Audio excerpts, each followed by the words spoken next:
Club Columbo, or a better name for the interview show. First episode, maybe the second episode. Not clear right now because we are not edited yet.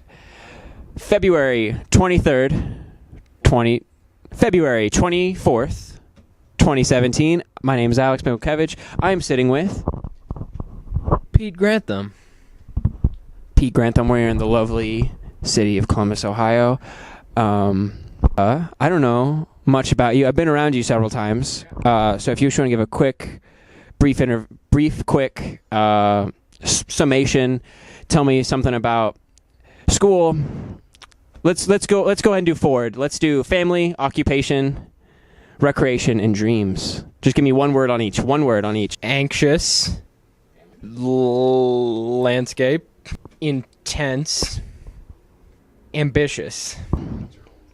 What university do you go to? I'm a proud student at The Ohio State University. Make sure to emphasize the at the beginning of it. Yeah. Me too. That's a crazy coincidence. What brings you to Columbus, Ohio, then? I am a student and hopefully a future master of horticulture. My major is actually sustainable plant systems, focus in landscape design and management. So a lot of words. So that means you make the grass green, right? I'm not much of a turf guy. I have worked at golf courses. I think grass is kind of stupid. What? I'm honestly genuinely curious. What got you into landscaping? I would have to say that landscaping never really was. It's not like a religious experience for me. It's strictly something that I am ADHD as all hell. Always have been. Always will be. Working in that way, working in the landscape, working in that environment has always been something that I can just do well and do fast and do efficiently. And I think it's important because I think there's a lot of, as I've learned more, I realize the flaws in what we're doing, and I get paid and I am happy. You brought up that you're ADHD. We were talking a little before the interview today about podcasts, and I kind of see now. I've definitely noticed a trend where people with related to ADHD symptoms, whether diagnosed or not, whatever, seem to enjoy them. I think the cool part about ADHD and podcasts is people with ADHD need something to do in their head. Yeah. If we aren't doing something with our head, we are totally asleep, and so it's a great way to both use your brain power and do other things, genuinely. So, as I said, I'm working a menial job. Doesn't mean I don't enjoy it because I can listen to podcasts all day. Yeah, menial is great because I can listen to podcasts all day and keep myself entertained in that way, and the day just flies by. I feel like I've learned things instead of otherwise your brain just goes into this cyclical thought that kind of runs amok very fast. Have you experienced that at all? Oh, yeah. Relationships can be started and ruined in a single menial job shift with just obsessing. Do you have any personal anecdotes about this kind of behavior? I've dated a very anxious girl. She's a cool girl. A lot of energy though, and getting her to think I was cool at first. It was a mix of like crazy thoughts about the physical side of it and crazy thoughts about the mental side of it, and just constantly questioning myself. And podcasts actually were like a release for me to just be like, oh, I'm gonna think about somebody else's crazy day that happened instead of my own. And it's been a way that I've just kind of soothed myself in the workday. Yeah, I'm glad we have this connection. That definitely sounds very similar to what I've been doing, or what I've been going through mentally with podcasts.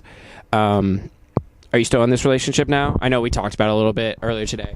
Yeah, I am. I'm kind of learning more about what I want as a person, kind of what the attention I want in my life, and also the freedom I want. And it's been an interesting conversation, and I think it's cool that I've grown up enough to be able to kind of step back and realize that this is something that this isn't this isn't life ending. This isn't. It's just a relationship. It's just a connection with another person.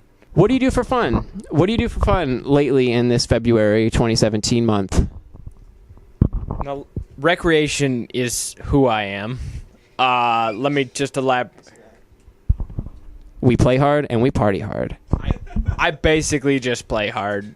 And I don't party that hard, but man, I play really hard. And I mountain bike, I fish, I run, I skateboard, I rollerblade, I'm a professional ski instructor. Honestly, if it can get me moving faster than a running pace and I can do it on my feet, I just want to do it like immediately. Yeah, that's really interesting. The common thread with all those activities I noticed is they all require concentration on the actual task. They're very you can call them meditative if you want to, where if you're focused on anything else you're going to mess up. With fishing it's that way, but very still even. Exactly, all these things, you have to be in the moment to accomplish them. Is this something that happened by accident, or did you notice that like when you were in the moment you were just happier, or what's the story with that? I think that skiing is truly one of my greatest passions, and I think that skiing is incredibly fun because it's the only environment where you see dozens and hundreds of people out. Like, it's like 40-mile-an-hour winds, crazy weather, and you're just like out there hanging out and you're having a fun time, and you get to do.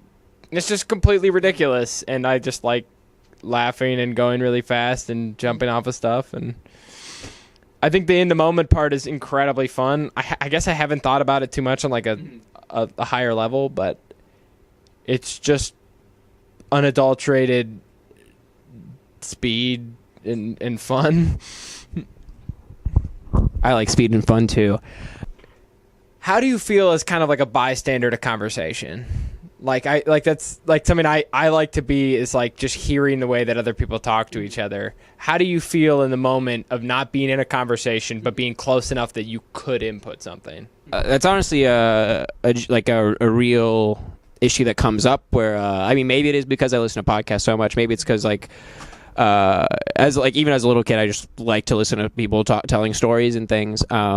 And because of this, I have this big wealth of knowledge in general, and but I don't want to interrupt people when they're talking about things, especially if, like, let's say it's like a group of people that I'm not necessarily in, or I haven't really jumped in the conversation recently. If they're talking about something I know about, I probably should jump in, but I just find myself listening more, paying attention. I probably retain more than they do just because I'm not in it, and I'm like observing it, so it's a little different mental part of the brain. Do you struggle with anything like that?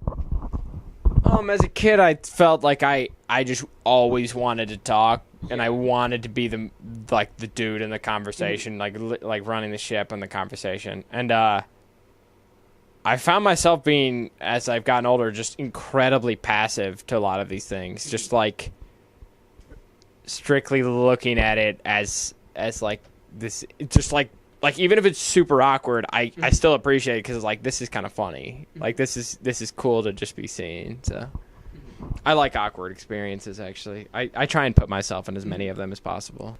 I understand you have a mom. Yes. So I have a mother. Yes. Her name is Anne. My mother, as I have gotten older, I have realized I am blessed to be around this woman. She is a family practitioner, and as I grew up, I realized, now looking back, that she gave away about a third of her care. She just kind of gives stuff to people. She sets it up to give medicine to people for free as much as she can, and she got pissed sometimes, but always justifiably. She grew up with 3 boys and a husband who's incredibly strong ADHD, and we all love her, and she can take emotional stressors really well, but I love my mom. So, I'm getting a message from my producer. If you had to fight your mom, what weapon would you use? Like physically harm her? The question ends there. You can interpret however you want. Some sort of yard implement, probably. Wow. Just kind of like I don't want to kill her. It seems like a crime of passion kind of weapon, not a crime of premeditation, or however you would say that. We're gonna give you 30 seconds. Maybe if you need a piece of paper, calculator. How many cookies did you make with your mom? I got one on my phone right here. You got it. So we got so out of like a regular Nestle's chocolate chip bag, you usually get about 65 or 70 cookies. So let's just do 70 times how many weeks are in a year? 55, 52. Okay. I'd say we probably made cookies 20 or 30 of those weeks. So we're just going to go with 25 of those weeks. 25. And then times like probably 11 years of that. So like equals, oh my God, that's going to be a big fucking number. It comes out to about 19,500 cookies that I've made with my mother, I think. Wow. All strictly, basically chocolate chip. Wow, if the profit margin was even a cent, I would buy your business. What's the next thing you're looking forward to most? What next step is like driving your current momentum? Current momentum is kind of based off. This is actually my first semester at the Ohio State University in Columbus, and don't really have too many. I've had a lot of friends throughout my life, but don't really have any friends down here. I think it's cool to just talk to new people, and I'd like to join some clubs. I really want to get out and like do some activities with people. I think that'd be really cool. I'm thinking about spring break a little bit. I don't really know what the future holds, and I'm kind of interested to see how I'll act as an independent person. So, are you employed at all? What's your occupation in the Ford matrix? Well, at this point in my life, at the age of 20, I've had about 6 jobs at present moment, and I worked as a waiter at a retirement home. I've been a ski instructor for 5 years. I worked at a bike shop for 2 years. I worked at a golf course on maintenance for a year. And I have owned my own business since the age of 12. And when you say you own it, when everybody's always like, oh, I owned it since I was 12, that just means like I cut some people's grass when I was like 12 years old and like pulled weeds for them. Now I do the same thing, but with more people.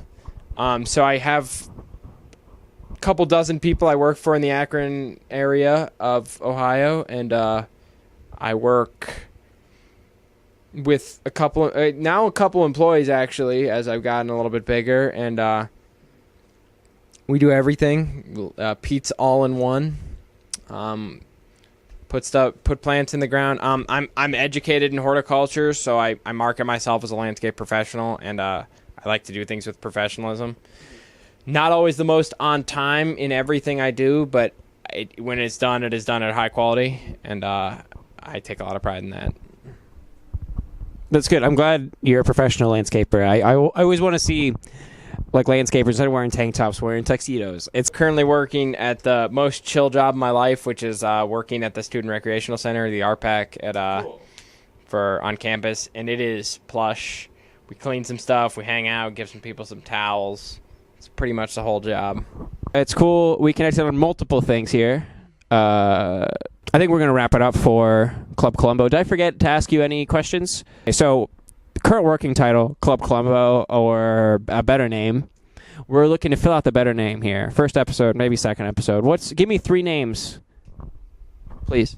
Field of Roses, Bell Tolls, and Make It Your Way. All right, that's a wrap. This was episode 1 or 2 of The Bell Tolls, for Pete.